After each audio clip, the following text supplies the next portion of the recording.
Hello everyone, welcome on my channel get set to learn. It means सीखने के लिए तैयार हैं। हमेशा सीखने के लिए तैयार रहना, चाहे वो कुछ भी हो जाए, चाहे वो कोई भी चीज़ हो, हमें उससे सीखना चाहिए और सीखते रहना चाहिए। यही तो ज़िंदगी है। ठीक है, तो आज हम जो पढ़ेंगे वो है इंडक्टिव इफ़ेक्ट यानी ट्रांसमिशन इफ़ेक्ट। और ये सबसे डिफरेंट पोर्शन है पूरी ऑर्गेनिक का, क्योंकि अगर हमें ये आता है तो हम ऑर्गेनिक सीख सकते हैं। ये sorry, inductive effect, mesomeric effect, आगे जितने भी इफेक्ट्स हम पढ़ेंगे, अगर हम उनके पूरे बेसिक्स हमें आते हैं तो हम उसे हर कहीं भी हमें जहाँ उसे अप्लाई करना होता है, हम वहाँ इजीली उस चीज़ को चेक कर सकते हैं कि हमें यहाँ अप्लाई करना है या नहीं करना है। क्योंकि आधे बच्चों को तो यही नहीं पता होता है कि हमें ये अप्लाई भी करना है, और किसी को ये पता नहीं चलता है कि हम इसे अप्लाई कैसे करें।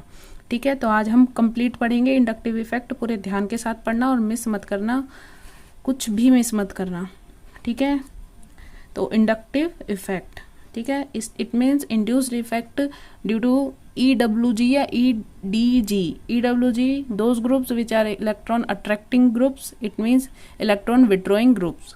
EWG मतलब इलेक्ट्रॉन विड्रॉइंग ग्रुप्स, और इलेक्ट्रॉन DG मतलब electron donating groups. Those groups which are electron releasing groups, जो कि इलेक्ट्रॉन को रिलीज करते हैं टुवर्ड्स कार्बन या लेस EN एटम्स, और वो कुछ भी हो सकता है। ठीक है, क्योंकि पूरी पीरियोडिक टेबल में इलेक्ट्रोनेगेटिविटी एक के कंपैरिजन में दूसरे की या तो ज़्यादा है या कम है। हम पूरी रेस्पेक्टिव ही देखते हैं, अकेले की तो हम डिफाइन करके भी क्या करेंगे। मतलब हमें पता है कि वो फ्लोरीन की सबसे ज़्यादा है, लेकिन किसके रेस्पेक्ट में ज़्यादा है? Oxygen, nitrogen, other atoms of periodic table. ठीक है, तो हम देखते हैं, इसमें स्टार्ट करते हैं पूरा। हमारे पास यहाँ है एक structure carbon carbon carbon carbon और एक्स क्या हमारे पास एक मोर EN एटम है, यानी इसकी इलेक्ट्रॉन नेगेटिविटी कार्बन से ज़्यादा है, यानी ये इलेक्ट्रॉन विड्रॉइंग ग्रुप है, यानी वो इलेक्ट्रॉन को खुद की तरफ अट्रैक्ट करेगा। ठीक है, तो ये खुद की तरफ अट्रैक्ट करेगा, तो इसके ऊपर पार्शियली निगेटिव, इसके पास पार्शियली पॉजिटिव, इसके पास डबल पार्शियली, इसके पास ट्रिपल, इसके पास क्वार्टिलरी। इसका मतलब क्या है? इसका मतलब ये है कि जब हम इससे दूर जाते जाते हैं उधर की तरफ, इसका इफेक्ट कम होता जाता है। ठीक है, तो यहाँ पे जो एक्स है, इसके पास वाले कार्बन पर मैक्सिमम इफेक्ट शो होगा कि ये इस एटम की वजह से कितना अफेक्ट हुआ। अफेक्ट यही होगा। अच्छा, इंडक्टिव इफेक्ट क्या होता है? इंडक्टिव इफेक्ट में कौन से इलेक्ट्रॉन होंगे? तो इंडक्टिव इफेक्ट में सिग्मा इलेक्ट्रॉन्स होंगे।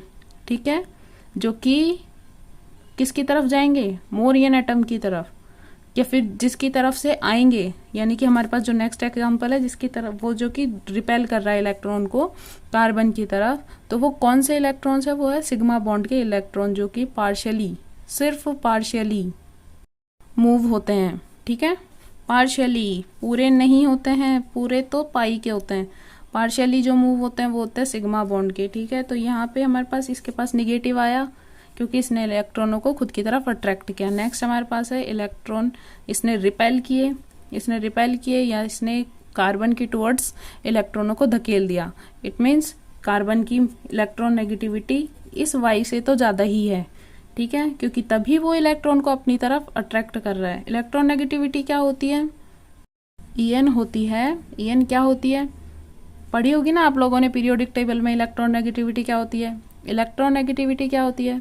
इलेक्ट्रॉन नेगेटिविटी एटम नंबर पे और इलेक्ट्रॉन्स की न्यूक्लियस से डिस्टेंस, दोनों पे डिपेंड करती है। ठीक है, ये हमारा कोई न्यूक्लियस है और इससे इलेक्ट्रॉन कितनी डिस्टेंस पे प्रेजेंट है, इस पे भी डिपेंड करेगी। और इसका नंबर क्या है, यानी इसकी साइज क्या है, उस पे भी डिपेंड करेगी। और ये होता क्या है? It is a tendency of any atom two electrons towards own self, मतलब खुद की तरफ खींचने की पावर होती है।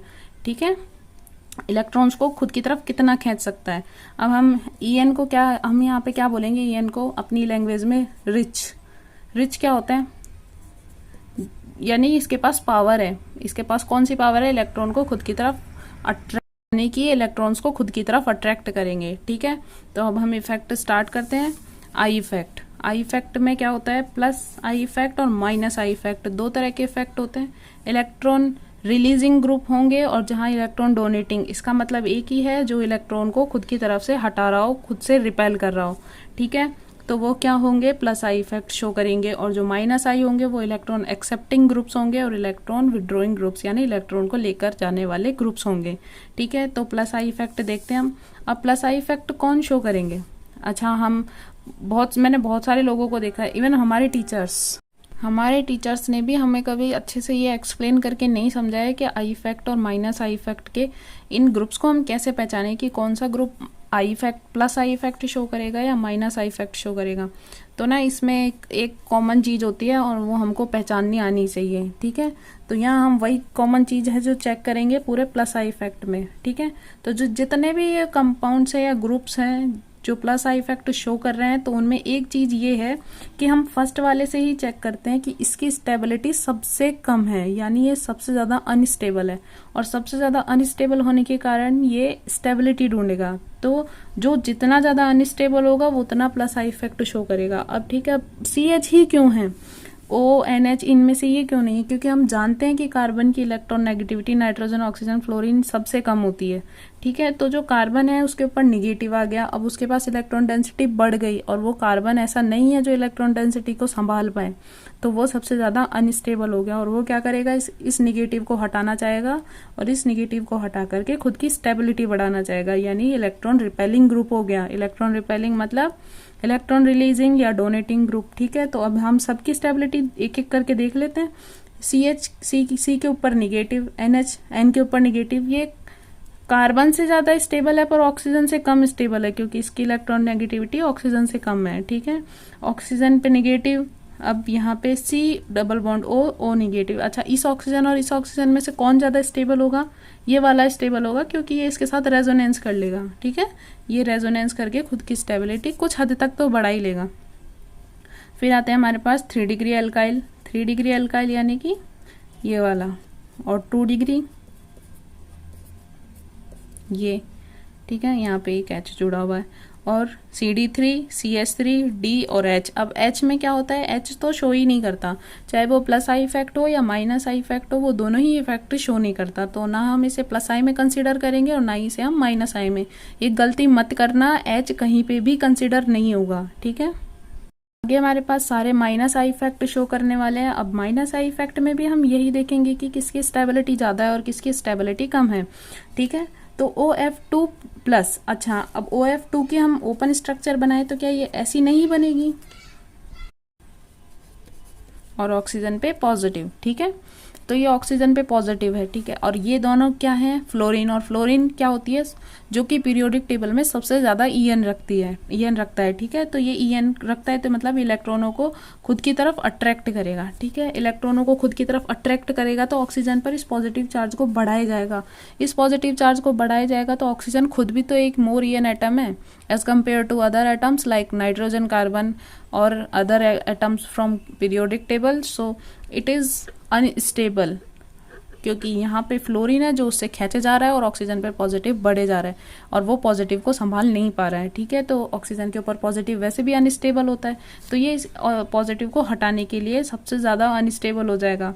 उसके बाद OR2। अब OR2 में क्या होगा, इस फ्लोरीन की जगह R आ जाएगा, और R आ जाएगा तो इसका मतलब क्या है, एल्केन फ्लोरीन से बहुत राहत देगा ऑक्सीजन को, क्योंकि वो इलेक्ट्रॉन खींचते नहीं है, R नहीं खींचते इलेक्ट्रॉन्स। R तो क्या होता है, एल्काइल ग्रुप है। एल्काइल ग्रुप में जो कार्बन होगा तो कार्बन तो इलेक्ट्रॉन नहीं खींचता ऑक्सीजन के ऊपर, बल्कि वो तो इलेक्ट्रॉन देगा उसे। तो इसके कंपैरिजन में तो ये स्टेबल है, पर ये भी अनस्टेबल है क्योंकि इसमें भी ऑक्सीजन पे पॉजिटिव आ रहा है, ठीक है। नेक्स्ट वाले में हम देखें नाइट्रोजन पर पॉजिटिव। अब ऑक्सीजन से नाइट्रोजन की इलेक्ट्रॉन नेगेटिविटी कम है, तो ऑक्सीजन के कंपेयर में ये थोड़ा स्टेबल हो जाएगा कि मेरी इलेक्ट्रॉन नेगेटिविटी कम है, मेरे पास पावर कम है, अगर मेरे पास कुछ गलत बात हो भी रही है तो मैं कुछ हद तक तो संभाल ही लूँगा, ठीक है। फिर उसके बाद NR3, वही बात है फ्लोरीन और एल्काइल ग्रुप में। फिर हमारा NH3, H तो हमारा कोई इफेक्ट शो ही नहीं करता, तो इसलिए उसको हम कंसिडर ही नहीं करते। फिर आते हैं हमारे पास NO2, CN, CHO, C double bond O, ये कीटो ग्रुप है, ये एल्डिहाइड ग्रुप है। ये COOH, fluorine, chlorine, bromine, iodine. अच्छा, फ्लोरीन, क्लोरीन, ब्रोमीन, आयोडीन में से IBrClF क्यों नहीं हुआ, क्योंकि हम क्या देख रहे हैं, स्टेबिलिटी, और कौन सी, इलेक्ट्रॉन अट्रैक्टिंग की। माइनस आई कौन से होते हैं, जो इलेक्ट्रॉनों को खुद की तरफ खींचते हैं, ठीक है। तो फ्लोरीन की इलेक्ट्रोनेगेटिविटी सबसे ज़्यादा है, फिर क्लोरीन, ब्रोमीन और आयोडीन, इसलिए इसी फॉर्म में है ये। अच्छा, C ट्रिपल बॉन्ड CH यहाँ पे क्यों आ रहा है, माइनस आई में क्यों आ रहा है, क्योंकि इसकी N ज़्यादा हो जाती है। और ज़्यादा क्यों हो जाती है, क्योंकि इसमें S कैरेक्टर मैक्सिमम होते हैं, एल्कीन और एल्काइन से कितने होते हैं 50%। ठीक है, फिर हमारे पास बेंजीन रिंग आ जाती है और फिर हमारा CPH है और CH डबल बॉन्ड CH2 ये एल्कीन है। एल्कीन में कितने होते हैं 33.33% एस कैरेक्टर होते हैं और H तो हमारा कुछ शो ही नहीं करता। ठीक है, अब हमारा नेक्स्ट पॉइंट है plus I directly proportional to number of carbon in the same type of alkyl groups. Plus I उस पर डिपेंड करेगा जहाँ पर कार्बन पर ज़्यादा का ब्रांचेज होंगी या कार्बन ज़्यादा अटैच्ड होंगे, एक कार्बन से ज़्यादा कार्बन अटैच्ड होंगे। ठीक है, number of carbons in the same type of alkyl group. जैसे जैसे ये नंबर बढ़ते जाएंगे प्लस आई इफेक्ट बढ़ता जाएगा। I effect is inversely proportional to R. हमने फर्स्ट वाले स्ट्रक्चर में ये देखा था कि जैसे जैसे हम दूर जाते जा रहे हैं आई का इफेक्ट कम होता जा रहा है। ठीक है, तो हमने ये देख लिया यहाँ पे भी कि ये इन्वर्सली प्रोपोर्शनल होता है डिस्टेंस के आई इफेक्ट, चाहे वो प्लस आई हो या माइनस आई इफेक्ट हो। जैसे जैसे डिस्टेंस बढ़ती जाएगी उसका इफेक्ट कम होता जाएगा। ठीक है, अब हमारे पास ये तीन है SP, SP3, SP2। तो इनमें से इफेक्ट ज़्यादा कौन शो करेगा? तो जो SP होते हैं वो कौन होते हैं? जिन जैसे कि CH4 जिनकी टेट्राहेड्रल स्ट्रक्चर होती है, टेट्राहेड्रल। ठीक है, जो टेट्राहेड्रल होंगे वो क्या करेंगे SP स्ट्रक्चर शो करेंगे और इनमें S कैरेक्टर कितना होता है ओनली 25%। ठीक है, और सॉरी मैंने गलती कर दी, ये SP3 के लिए था, ये सारा ये SP3 के लिए था और ये यहाँ मैं SP के लिए बता देती हूँ। SP हमारा क्या होते हैं ट्रिपल बॉन्ड्स और SP2 हमारे क्या होंगे, SP2 हमारे क्या होंगे डबल बॉन्ड्स। ठीक है, जो कार्बन ट्रिपल बॉन्ड कार्बन है इसमें S कैरेक्टर सबसे ज़्यादा होंगे। ठीक है, और इसमें S कैरेक्टर थोड़े कम होंगे और इसमें तो सबसे कम ही है। ठीक है, मान लेते हैं S कैरेक्टर सबसे कम ही है, इसमें तो सबसे कम S कैरेक्टर है इसके। अब हमारे पास इस तीनों के ही एग्जाम्पल का है ये एक नेक्स्ट कि जब बेंजीन में ये कौन सा है, ये SP2 हाइब्रिडाइज्ड कार्बन है और ये SP3 हाइब्रिडाइज्ड कार्बन है। तो जब हम इन दोनों में देखते हैं तो इलेक्ट्रॉनों को ये अपनी तरफ अट्रैक्ट करेगा क्योंकि इसकी EN SP3 से ज़्यादा होती है।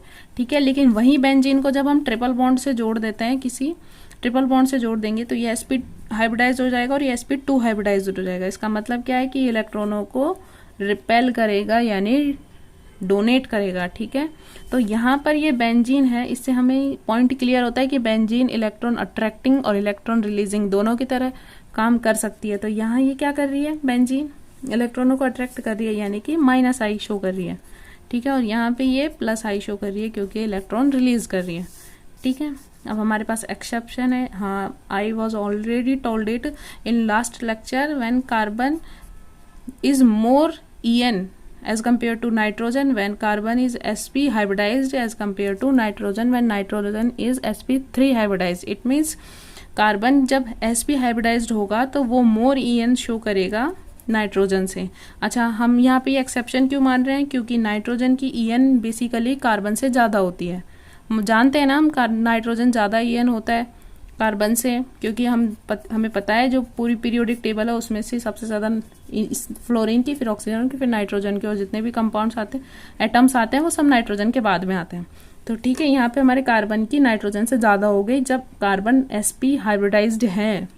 ठीक है, याद रखना इस बात को। अब हमारे पास है नेगेटिव चार्ज कंटेनिंग एटम या group always showing plus I effect. It means हमने देखा है कि प्लस आई इफेक्ट में मैक्सिमम जितने भी थे सबने नेगेटिव चार्ज कंटेन कर रखा था और वो अपने नेगेटिव चार्ज को रिपेल कर रहे थे यानी खुद से हटाने की कोशिश कर रहे थे और खुद से हटा करके वो खुद को स्टेबिलिटी देने की कोशिश कर रहे थे। ठीक है, तो हमें यहाँ पे वही दिख रहा है कि ये प्लस आई वही शो कर रहे हैं जिनके ऊपर नेगेटिव चार्ज है और जिनके ऊपर पॉजिटिव चार्ज आ रहा है जरूरी नहीं है वो हमेशा ही माइनस आई इफेक्ट करेंगे जिनके ऊपर प्लस आ रहा है, लेकिन जिन पे निगेटिव आ रहा है वो हमेशा ही पॉजिटिव यानी प्लस आई इफेक्ट शो करेंगे। ठीक है, आगे देखते हैं हम।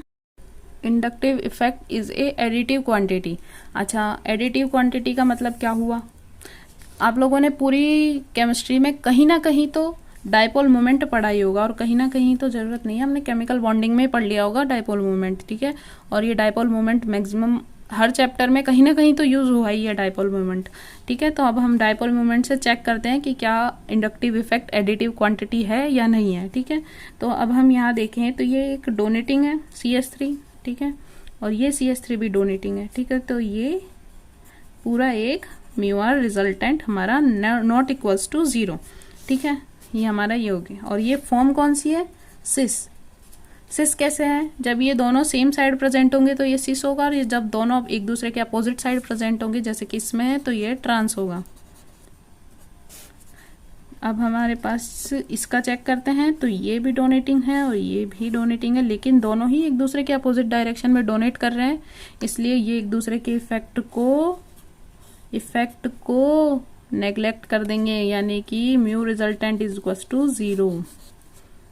ठीक है, तो ये एक एडिटिव। अच्छा हाँ, एडिटिव कैसे है? जैसे हम वेक्टर्स को ऐड करते हैं ना, वेक्टर्स को ऐड करते हैं, जैसे कि ये हमारा कोई वेक्टर है, ठीक है, A और B, तो हम इसका एडिटिव फॉर्म ऐसे ही तो निकालते हैं, रिजल्टेंट ऐसे ही तो निकालते हैं हम resultant, A vector plus B vector, तो ये कुछ तो आया ना। तो हमारा जैसे हमने मान लिया कि ये एक ऐसे है और दूसरा ऐसे है, ठीक है, ये A मान लिया और ये B मान लिया, तो इसका रिजल्टेंट कुछ ऐसे ही तो आएगा। तो हमारा यही ऐसे ही तो आ रहा है, हमारा रिजल्टेंट कुछ तो आ रहा है पर 0 तो नहीं आ रहा। ठीक है, अब हमारा नेक्स्ट है EN is inversely proportional to ring size. अच्छा, अब हम इसको कैसे देखें? इसको देखने के लिए हमारे पास रिंग साइज सबसे छोटी से बनाते हैं। 3 कार्बन की सबसे छोटी होगी, इससे छोटी तो कुछ नहीं हो सकती, क्योंकि 2 कार्बन में तो हमारे पास एक सीधी लाइन बन जाती है। ठीक है, तो 3 कार्बन में हमारी सबसे छोटी, फिर 4 कार्बन और फिर देन 5 कार्बन। ठीक है, तो अब जैसे जैसे साइज बढ़ती जाएगी EN कम होती जाएगी, यानी कि 3 कार्बन यानी 3 carbon cyclic chain is more EN as compared to 5, 6, 7 other. ठीक है, नेक्स्ट हमारे पास EN is directly proportional to positive oxidation state. अच्छा, मैंने आप लोगों को अभी समझाया था कि जब न्यूक्लियस से इलेक्ट्रॉन की डिस्टेंस चेक करते हैं तो ये इलेक्ट्रॉन नेगेटिविटी इस पर डिपेंड करती है, तो ये इस पर डिपेंड करेगी। तो कैसे करेगी?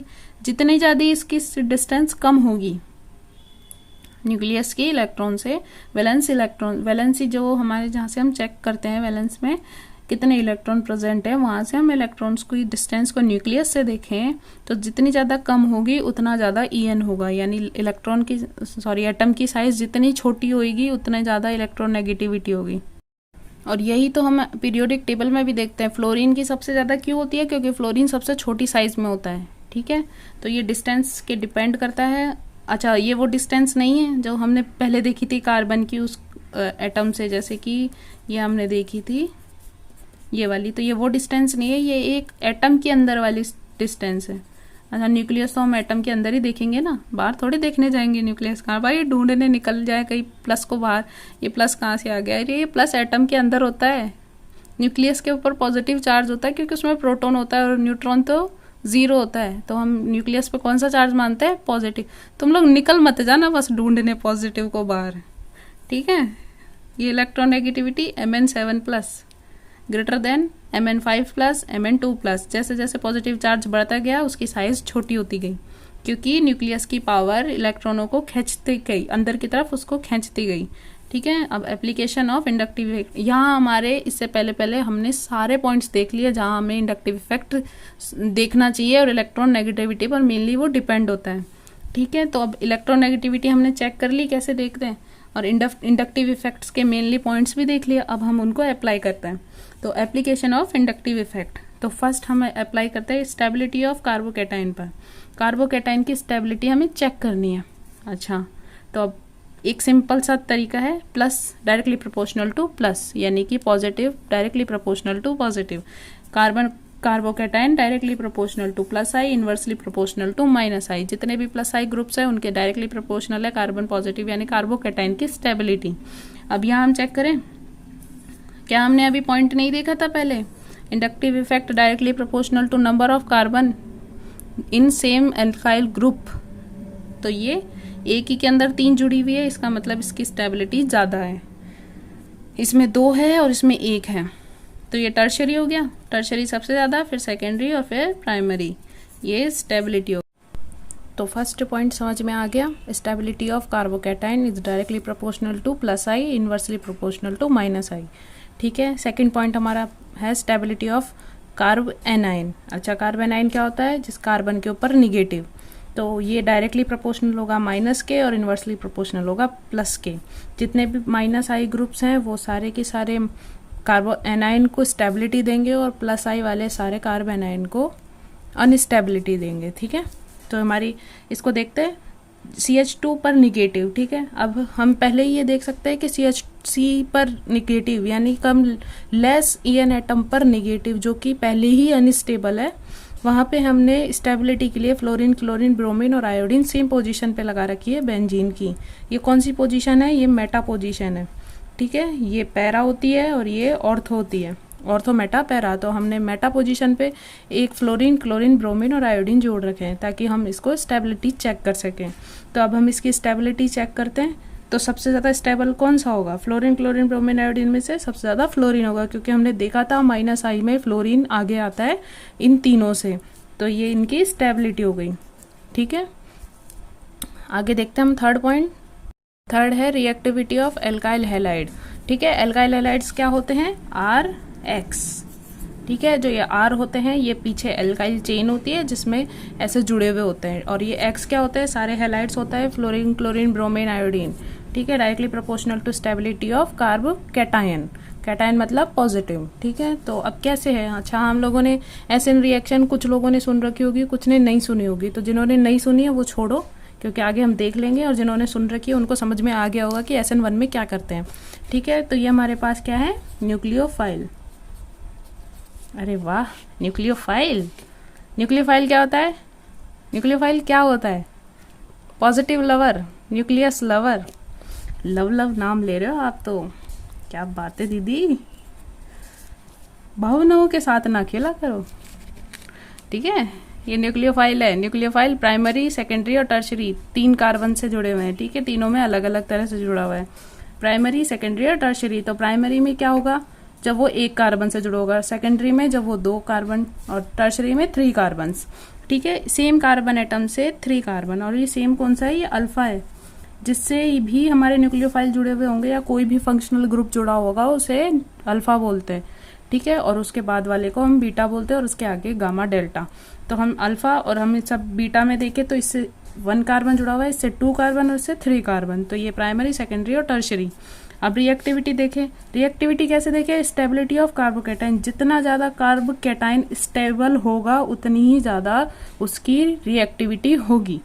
ठीक है, अब कार्बोकैटायन स्टेबल कब होगा? जब इससे जितने ज़्यादा प्लस आई जुड़े हुए होंगे और जितने कम माइनस आई जुड़े हुए होंगे। तो अब हम इन सब में देखें तो माइनस आई तो कहीं है ही नहीं, प्लस आई जुड़े हुए हैं। अब प्लस आई में भी देखते हैं किसकी प्लस आई पावर ज़्यादा है। तो यहाँ पे हमारे पास 3 है, यहाँ हमारे पास 2 है, यहाँ हमारे पास ये पूरा ग्रुप एक ही है। ठीक है, ओनली 1 ग्रुप है। तो 1 ग्रुप है, तो हमने पीछे वाले पॉइंट्स में पढ़ा था कि I plus I is directly proportional to number of carbon in a same alkyl group. ठीक है, number of carbon in a same alkyl group. ठीक है, तो अब यहाँ देखें हम, यहाँ पे पूरा 1 जुड़ा हुआ है, यहाँ पे इससे 2 जुड़े हुए हैं और इससे 3 अलग अलग जुड़े हुए हैं, और तीनों की ही ज़्यादा है, मतलब तीनों ही प्लस आई शो करते हैं। तो इसकी स्टेबिलिटी सबसे ज़्यादा हो जाएगी, क्योंकि यहाँ पे बनने वाला इसी कार्बन तो बनेगा कार्बोकैटायन, तो इस पे बनने वाला कार्बोकैटायन मैक्सिमम स्टेबल होगा। ठीक है, बहुत सिंपल। 3 डिग्री, 2 डिग्री, 1 डिग्री, ये हो गई स्टेबिलिटी। और यही स्टेबिलिटी होती है SN1 रिएक्शन में एल्काइल हैलाइड की, क्योंकि SN1 और SN2 रिएक्शंस एल्काइल हैलाइड्स ही देते हैं। ठीक है, तो वहाँ पे स्टेबिलिटी हमने चेक कर ली, लेकिन SN2 के लिए अलग होती है स्टेबिलिटी। वहाँ 1 डिग्री, 2 डिग्री, 3 डिग्री होती है, क्योंकि वहाँ पे हम क्या देखते हैं? Steric hindrance. वहाँ पे हम कार्बोकैटायन तो बनता ही नहीं है, तो उसकी स्टेबिलिटी कैसे चेक करेंगे? ठीक है, अब हमारा reactivity of alcohol is directly proportional to stability of carbocation. वही सेम बात है एल्कोहल की भी। लेकिन क्या कोई सोच सकता है कि हम इस OH को इजीली बाहर कैसे निकालें? क्योंकि मुझे पता है कि मैक्सिमम लोग ना सिर्फ इसे ऐसे ही बाहर कर देते हैं, डायरेक्ट निकाल देते हैं इसे स्ट्रक्चर से।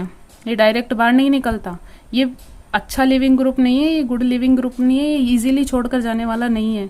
तो ये क्या करेंगे, हम पहले इसको चेंज करेंगे गुड लिविंग ग्रुप में। ये अभी क्या है, पुअर लिविंग ग्रुप है, तो हम इसे गुड लिविंग ग्रुप में चेंज करेंगे। अब गुड लिविंग ग्रुप में हम क्या करेंगे, इस ऑक्सीजन को इतना स्ट्रेस दे देंगे कि यहाँ से भागने को तैयार हो जाए। तो हम क्या करेंगे, इस OH को हम एक H+ दे देंगे। ठीक है, तो H+ कैसे देंगे, इसके लोन पेयर जाके इस पे अटैक करेंगे, इस पे अटैक करेंगे तो O पे तो पॉजिटिव H और H। अभी क्या आ गया, स्ट्रेस में आ गया, क्योंकि ऑक्सीजन पर पॉजिटिव आ गया जो कि एक अनस्टेबल है, बहुत ही अनस्टेबल है। तो ये स्ट्रेस में आ गया, ये क्या करेगा, भागने की कोशिश। तो ये इस बॉन्ड को तोड़ के और ले जाएगा और ये बाहर निकल जाएगा। ठीक है, अब इसको बाहर लेके जाएगा, यहाँ से इलेक्ट्रॉन लेके जाएगा तो इस R पे पॉजिटिव आ जाएगा और ये R क्या है, एल्काइल। तो ये हमारी पूरी इस पे पॉजिटिव, इस पे पॉजिटिव और इस पे पॉजिटिव। और वही हम कार्बोकेटाइन की स्टेबिलिटी चेक करेंगे।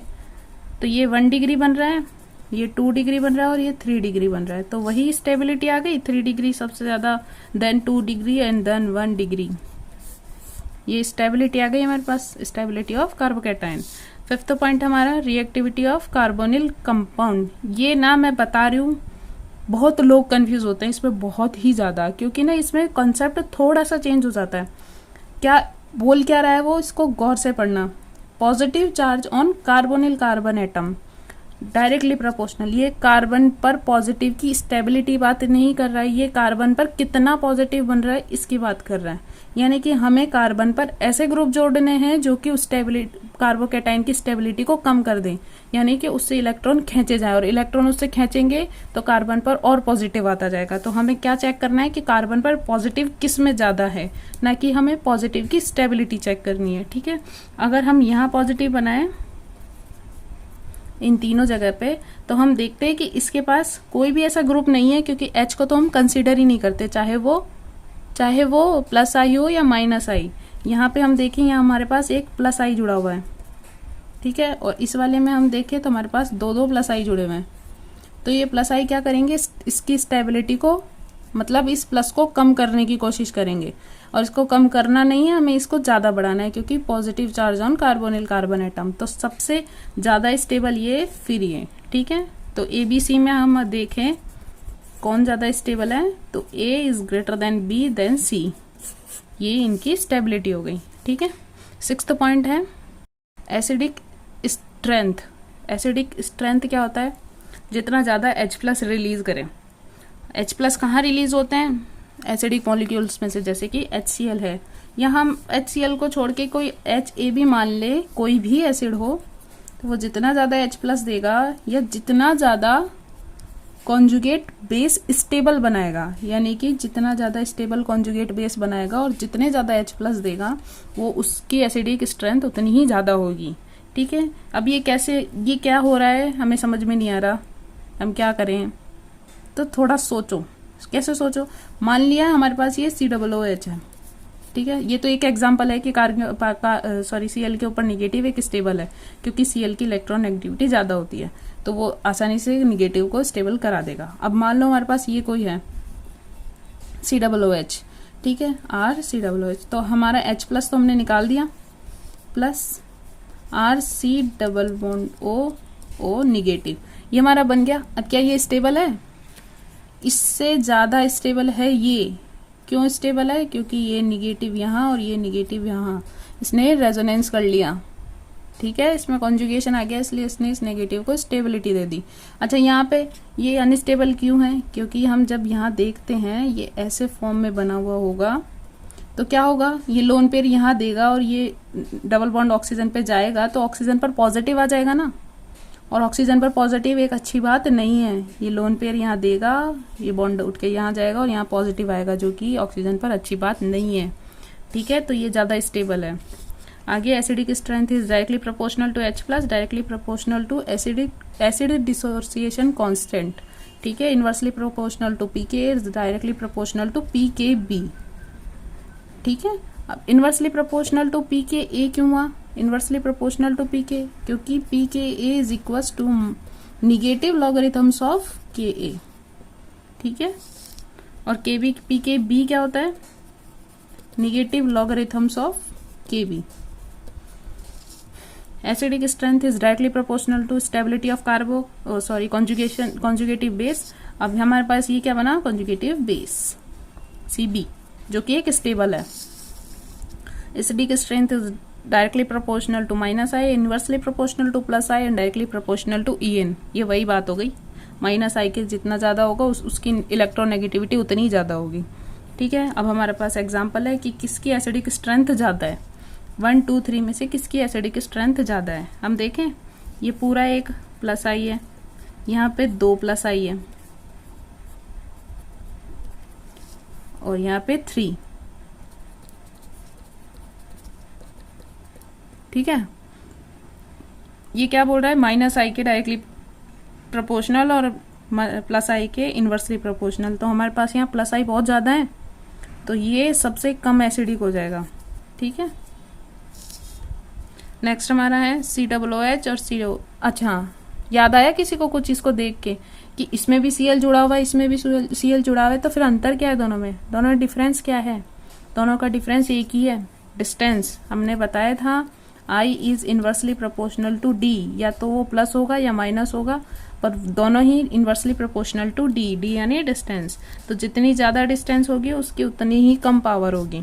तो ये ज़्यादा दूर है और ये कम दूर है। ठीक है, तो ये ज़्यादा एसिडिक हो जाएगा। Number of -I groups are more dominating as compare more -I effect. अगर मैं इसका एग्जांपल देके बताऊं, ये है। ठीक है, हमने एक ही कार्बन पे एक Cl और 2 Cl, 2 Cl जोड़ दिए, और दूसरा एग्जांपल है C और ये हमारे पास एक सिंगल F है। तो ये कहना चाह रहा है कि number of -I groups are more dominating, मतलब जितने ज़्यादा नंबर होंगे वो ज़्यादा डोमिनेट होगा एज कम्पेयर टू सिंगल एक -I ग्रुप जुड़ा हुआ है जिसकी -I एफिशिएंसी ज़्यादा है। तो वो कौन सा ज़्यादा होगा, ये वाला, क्योंकि इसके पास 2 जुड़े हुए हैं। ठीक है, इसके पास 2 है, इसके पास सिंगल है। मान लिया कि F की -I इफेक्ट ज़्यादा है, Cl का कम है, लेकिन Cl 2 है, F सिंगल है, तो जितने ज़्यादा होंगे उसका इफेक्ट उतना ही ज़्यादा होगा। 7th पॉइंट हमारे पास basic strength NaOH, Na+OH minus, NaOH, Na+OH minus, यही तो टूटेंगे, जितने ज़्यादा OH देंगे उतना ज़्यादा बेसिक होगा।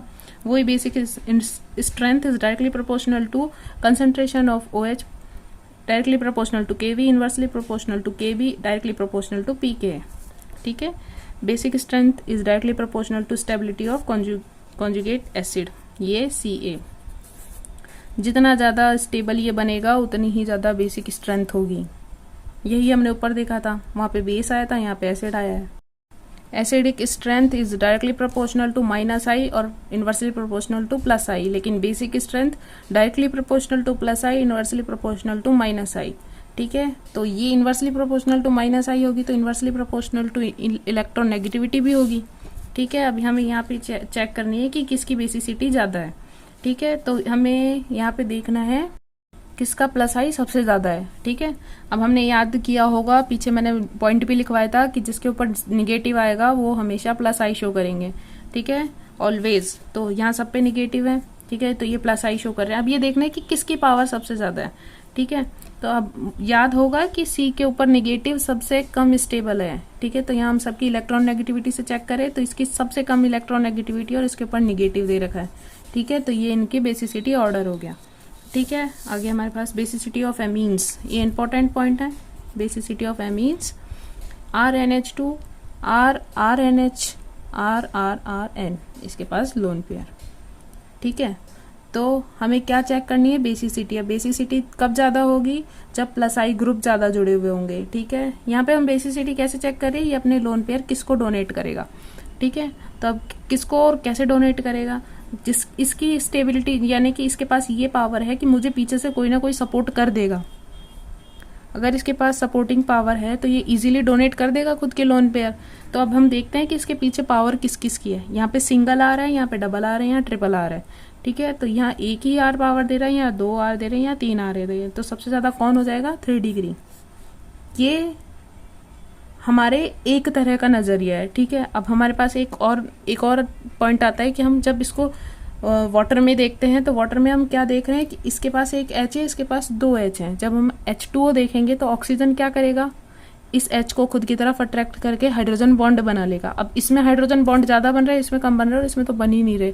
तो वाटर में देखें एक्वस मीडियम में तो इसकी स्टेबिलिटी ज़्यादा आ रही है, इसकी उससे कम और इसकी उससे कम। तो हमारे पास एक कंफ्यूजिंग पॉइंट बन गया कि आखिर स्टेबिलिटी किसकी ज़्यादा होगी। तो including all effects order is R when CH3 यानी मिथाइल ग्रुप है तो स्टेबिलिटी 2 डिग्री 1 डिग्री 3 डिग्री। ये सारे इफेक्ट्स को स्टेरिक हिंड्रेंस एक्वस मीडियम में, एयर में, गैसियस मीडियम में, सब सारे इफेक्ट्स को मिलाते हुए ये सॉल्यूशन निकला है कि जब मिथाइल ग्रुप होगा 2 डिग्री 1 डिग्री 3 डिग्री, और जब इथाइल ग्रुप होगा तब 2 डिग्री 3 डिग्री 1 डिग्री। ठीक है, ये 213, ये 231।